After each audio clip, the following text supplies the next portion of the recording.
Alors, je reviens sur un ouvrage de Nicolas Cossin, le jésuite, auquel d'ailleurs a répondu Nicolas Bourdin, marquis de Villaine, en 1649. Parce que Cossin dit des choses très pertinentes dans son attaque contre l'astrologie, qui s'adresse à une personne illustre sur la curiosité des horoscopes.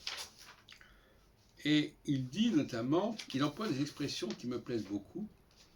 Il emploie l'expression antidatation. Et on pourrait croire que le terme d'antidatation est un terme moderne. Eh bien, au XVIIe siècle, en 1649, on employait déjà le mot antidatation. Et pour Cossin, l'antidatation, l'interpolation sont des armes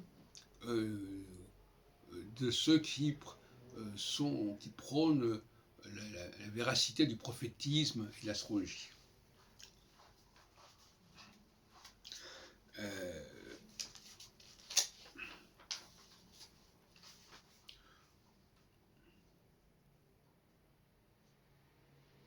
Il dit clairement, alors je vais lire un passage que j'ai recopié, toutes les autres sciences sont, d'une façon ou d'une autre, alors il parle d'un labyrinthe, le labyrinthe de l'astrologie, et il explique que c'est par des artifices que les astrologues prétendent prédire les choses arrivées, comme si elles étaient encore à venir. Soit que les... Alors, je sais pas où j'ai dit là-dessus. Donc, il dit que les textes sont antidatés, ce que j'ai dit moi-même à propos de Nostradamus, n'est-ce pas, les éditions sont antidatées.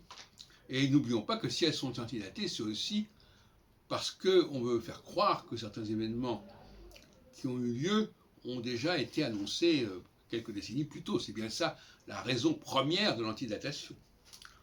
Et on dit aussi que on peut aussi prendre des textes qui sont déjà imprimés à une certaine époque et on va glisser des feuillets supplémentaires, comme par exemple dans les centuries, on va glisser quelques quatrains supplémentaires qui montreront que tel et tel événement a bien été annoncé largement à l'avance. Voyez-vous.